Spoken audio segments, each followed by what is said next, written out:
بسم اللہ الرحمن الرحیم فصل حکمہ ان یختلف آخرہ باختلاف العوامل اختلافا لفظیا۔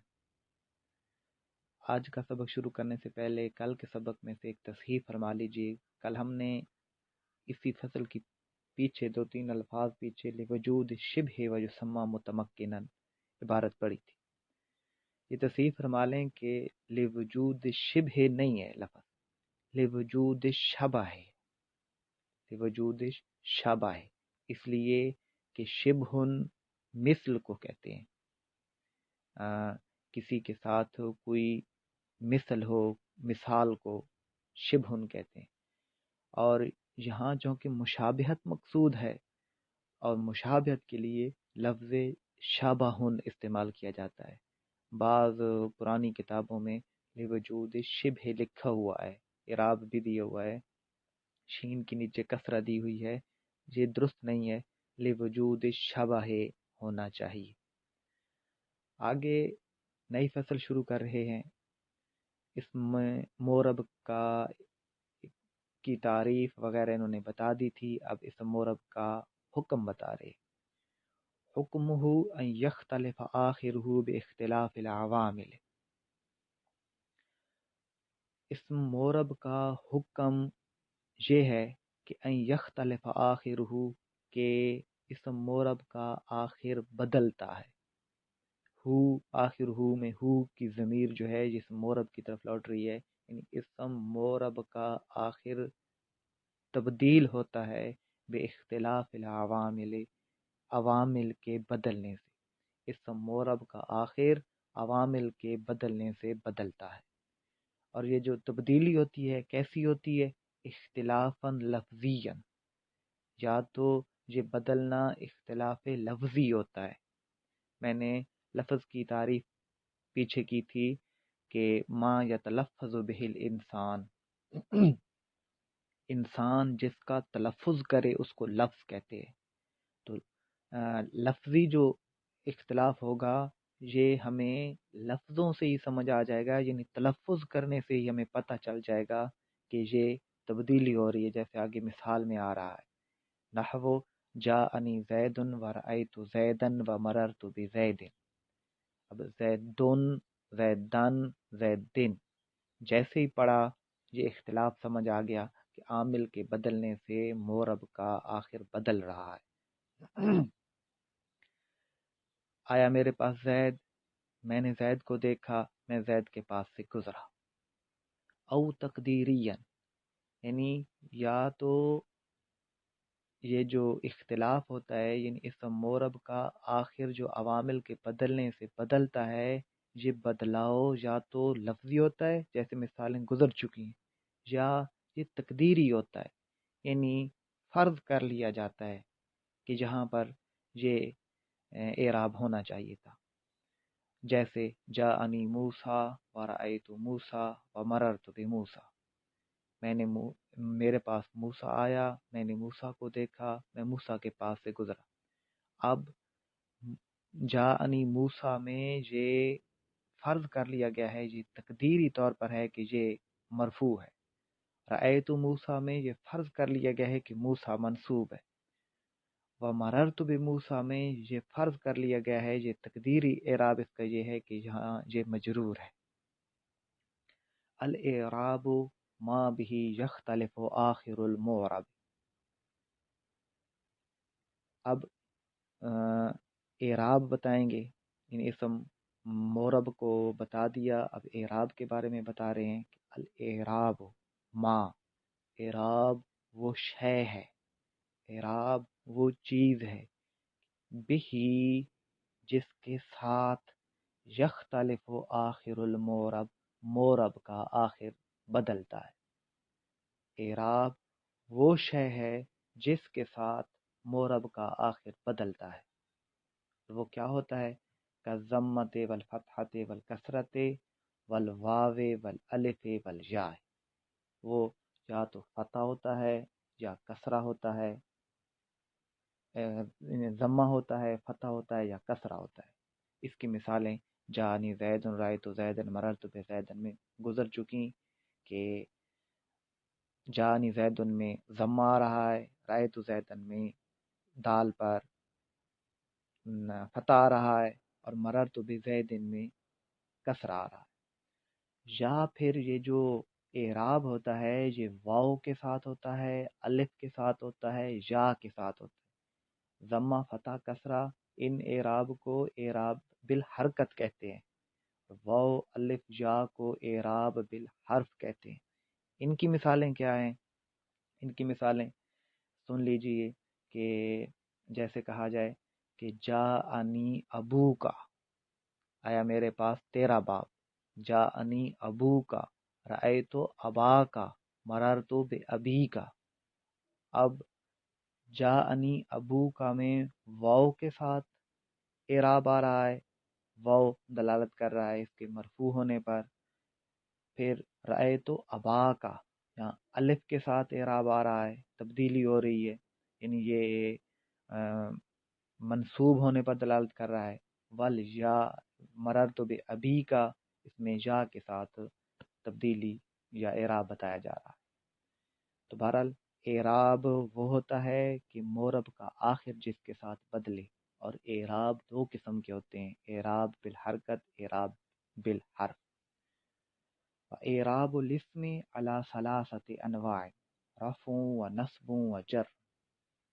اسم کے اعراب تین اقسام پر ہیں، رفع، نصب، جر۔ یعنی اسم کا جو اعراب ہوتا ہے وہ تین اقسام پر مشتمل ہے، رفع، نصب، جر۔ رفع فاعلیت کے لیے آتا ہے، نصب مفعولیت کے لیے آتا ہے، اور جر اضافت میں آتا ہے۔ اور جو اضافت ہوتی ہے وہ دو طریقوں کے ساتھ ہو سکتی ہے، یا تو حرف جر کے ساتھ ہوگی، یا مضاف الیہ بن رہا ہوگا، مضاف الیہ میں اضافت پائی جاتی ہے۔ یعنی جر دو صورتوں میں ہی ہوگا، یا تو مضاف الیہ بن رہا ہوگا، یا حرف جر کے ساتھ مجرور بن رہا ہوگا۔ رفع کو رفع اس لیے کہتے ہیں کہ یہ اپنی دونوں قسیموں یعنی نصب اور جر سے بلندی رکھتا ہے، ان سے مرتبے میں بلند ہوتا ہے، اور یہ کلام میں مقصود ہوتا ہے۔ اور اس کی ایک علامت یہ بھی ہے کہ رفع میں نیچے والا ہونٹ اوپر اٹھتا ہے، اس وجہ سے رفع کو رفع کہتے ہیں، یعنی بلندی، کہ نیچے والا ہونٹ بلندی کی طرف اٹھتا ہے۔ نصب میں دونوں ہونٹ اپنی جگہ پر برقرار رہتے ہیں، ہلتے نہیں ہیں، کوئی اوپر والا نیچے نہیں آتا، نیچے والا اوپر نہیں جاتا، اس لیے اس کو نصب کہتے ہیں۔ اور نصب یہ فضلہ کی بھی علامت ہے، یعنی یہ جو منصوبات ہوتے ہیں، جو مفعولیت ہوتی ہے، یہ کلام میں مقصود نہیں ہوتی، یہ اضافی چیز ہوتی ہے، یہ کلام کو صحیح تفہیم کے لیے، یا کہہ لیں کہ کلام میں خوبصورتی کے لیے منصوبات کو لایا جاتا ہے۔ تو بہرحال نصب میں دونوں ہونٹ اپنی جگہ پر ٹھہرے رہتے ہیں، اور جر میں اوپر والا ہونٹ نیچے کی طرف جھکتا ہے، اس لیے جر کو جر کہتے ہیں۔ رفع کو رفع اس لیے کہتے ہیں کہ نیچے والا ہونٹ اوپر کی طرف اٹھتا ہے۔ نصب کو نصب اس لیے کہتے ہیں کہ دونوں ہونٹ اپنی حال پر برقرار رہتے ہیں۔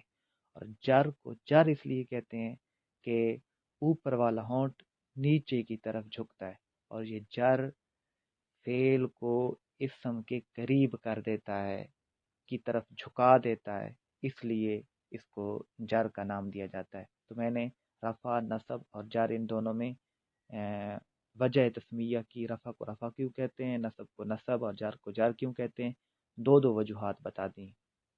جر فعل کو اسم کے نزدیک کر دیتا ہے، جیسے پیچھے مثال میں گزرا کہ مررتو بزید، میں زید کے قریب سے گزرا، یعنی گزرنے کا جو فعل ہے یہ زید کے قریب ہو گیا ہے، یعنی فعل کو اسم کے قریب کر دیا ہے۔ آگے والعامل ما به رفع او نصب او جر۔ اب تیسری چیز بتا رہے ہیں کہ عامل کیا ہوتا ہے۔ پہلے مورب کا بتایا، پھر اعراب کا بتایا، پھر اعراب کی قسمیں بتائیں، اور اب عامل بتا رہے ہیں کہ والعامل ما به رفع او نصب او جر۔ عامل وہ شے ہے جس کی وجہ سے رفع، نصب، جر آتا ہے۔ اچھا، یہاں پر ایک ترجمہ کو سمجھنے کے لیے یہ بات بھی یاد رکھیں کہ پیچھے بھی ما بہی لفظ آیا تھا، اور اب عاملوں کے ساتھ بھی ما بہی کا لفظ آ رہا ہے۔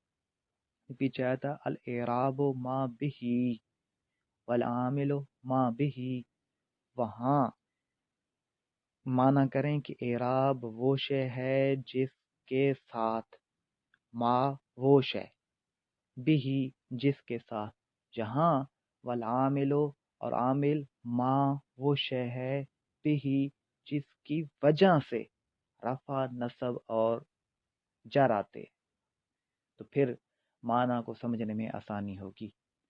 عامل وہ ہے جس کی وجہ سے رفع، نصب اور جر آتے ہیں، جیسے جاءنی زید میں جاء فعل کی وجہ سے زید پر رفع آیا تھا۔ آگے بتا رہے ہیں کہ محل الاعراب من الاسم هو الحرف الاخیر، اور محل اعراب کیا ہوتا ہے؟ محل اعراب اسم سے هو الحرف الاخیر، وہ اخیر حرف ہوتا ہے، یعنی آخری جو حرف ہو اس کو محل اعراب کہتے ہیں۔ اب زید میں زا اور یا یہ محل اعراب نہیں ہے، بلکہ آخری حرف جو ہے دال، یہ محل اعراب ہے۔ تو یہی بتایا کہ وہ محل الاعراب من الاسم هو الحرف الاخیر، اسم سے یا اسم کا محل اعراب وہ حرف اخیر ہوتا ہے۔ مثال الکل، سب کی مثال، کل سے کیا کیا چیزیں مراد ہیں؟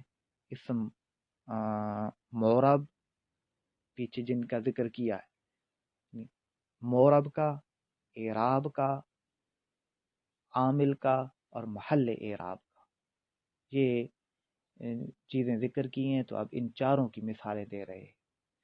نحو قام زید، جیسے قام زید، اب اس میں کیا کیا چیزیں ہیں؟ فقام عامل، تو قام زید کی مثال میں قام عامل ہے، عامل کی کیا تعریف ہم نے پڑھی تھی؟ جس کی وجہ سے رفع، نصب، جر آتا ہو۔ وزید مورب، اور زید جو ہے یہ مورب ہے۔ مورب کی ہم نے تعریف یہ پڑھی تھی کہ عوامل کے بدلنے سے جس کا آخر بدلے زید کا آخر بدل رہا ہے، دال پر اعراب بدل رہے ہیں، تو یہ مورب ہوگا۔ وَالضَّمَّةُ اعراب، اور قام زیدن میں جو ضمہ آیا ہوا ہے، یعنی دو پیش آئے ہوئے ہیں یا تنوین بھی کہہ سکتے ہیں، یہ جو آئی ہے یہ اعراب ہے۔ وَالدَّالُ محل الاعراب، اور دال محل اعراب ہے۔ یہ چاروں چیزیں جہاں پر بتا دیں قام زیدن میں۔ وَعْلَمْ، اور تو جان۔ اچھا، یاد رکھیں کہ جہاں بھی مصنفین وَعْلَمْ کا ذکر کرتے ہیں، یہ شوق دلانے کے لیے، شوق پیدا کرنے کے لیے یہ لفظ استعمال کرتے ہیں کہ طالب علم تھوڑا آگاہ ہو جائے کہ آگے جو بات آ رہی ہے یہ بڑی اہم ہوگی، تاکہ وہ اپنی ساری توجہ مبذول کر لے کہ جو چیز شوق سے حاصل ہوگی، یعنی وعلم جب پڑھے گا کہ تو جان لے، تو طالب علم کو شوق پیدا ہوگا کہ کوئی آگے اہم بات آ رہی ہے، اور جب شوق پیدا ہوگا تو جو چیز شوق سے یا محنت سے حاصل کی جاتی ہے وہ ذہن میں اچھے طریقے کے ساتھ بیٹھ جاتی ہے۔ تو وعلم سے شوق دلانا مقصود ہوتا ہے، اہمیت بتلانا مقصود ہوتا ہے۔ وعلم انہ لا یعرب فی کلام العرب الا الاسم المتمکن والفعل المضارع، اور تو جان کہ مورب نہیں ہوتا کلام عرب میں مگر اسم متمکن اور فعل مضارع، یعنی کلام عرب میں صرف دو چیزیں مورب ہو سکتی ہیں، ایک اسم متمکن یعنی یہ ہم پڑھ آئے ہیں کہ اسم متمکن یا اسم مورب وہ ہوتا ہے کہ عوامل کے بدلنے سے جس کا آخر بدلے. تو کلام عرب میں صرف دو چیزیں مورب ہو سکتی ہیں.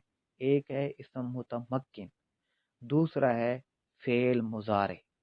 یعنی فعل مضارع بھی مورب ہے کہ اس کے اعراب پر بھی تبدیلی آتی رہتی ہے. اور یاد رکھیں پوری گردان فعل مضارع کی نہیں، بلکہ سوائے جمع مؤنث کے صیغہ کے، یعنی فعلنا کا جو صیغہ ہے وہ یاد رکھیں مبنی ہے. ماضی کی ساری گردان مبنی ہے، مضارع کا فعلنا کا صیغہ مبنی ہے. اور وہ مضارع بھی مبنی ہوتا ہے جس کے ساتھ نون تاکید کا آ جائے، چاہے ثقیلہ ہو یا خفیفہ ہو، تو وہ مضارع بھی مبنی بن جاتا ہے. تو سارا فعل مضارع کے سارے صیغے نہیں، بلکہ سوائے جمع مؤنث کے صیغے کے اور نون تاکید والے صیغوں کے باقی فعل مضارع جو ہوتا ہے وہ متمکن ہوتا ہے. بس یجیء حکمہ فی القسم الثانی. اور فعل مضارع کا حکم ہم ان قریب یجیء پر سین داخل کر دیا. ہم پیچھے پڑھائے ہیں کہ سین فعل کی علامت ہے. معلوم ہوا کہ یہ جو سین داخل ہو رہی ہے یہ فعل پر داخل ہو رہی ہے، یعنی فعل مضارع پر داخل ہو رہی ہے، اور یہ قریب کے معنی دیتی ہے. تو ان قریب ہم فعل مضارع کا حکم، یہ حکم ہو میں ہو کی جو ضمیر ہے یہ فعل مضارع کی طرف لوٹ رہی ہے. یعنی ان قریب فعل مضارع کا حکم فی القسم ثانی، قسم ثانی میں آئے گا انشاءاللہ تعالی، اگر اللہ تعالیٰ نے چاہا. یہ انشاءاللہ اس لیے کہا کہ کسی شے کو ذکر کرنا یا ذکر نہ کرنا یہ بندے کے بس میں نہیں ہوتا، بلکہ اللہ تعالیٰ کی مشیت اور رضا پر موقوف ہوتا ہے. کیا کام ہم نے کرنا ہے یا نہیں کرنا یہ ہماری قدرت میں نہیں ہے، انسانوں کی قدرت میں یہ چیز نہیں ہوتی، بلکہ یہ اللہ تعالیٰ کی توفیق سے، اللہ تعالیٰ کی مشیت اور رضا سے ہی حاصل ہو سکتا ہے. اس لیے مصنف نے یہاں پر ذکر کیا کہ انشاءاللہ تعالی، یعنی اگر اللہ تعالیٰ نے چاہا تو قسم ثانی میں فعل مضارع کے احکامات کو ذکر کروں گا. واللہ اعلم بحقیقت الکلام.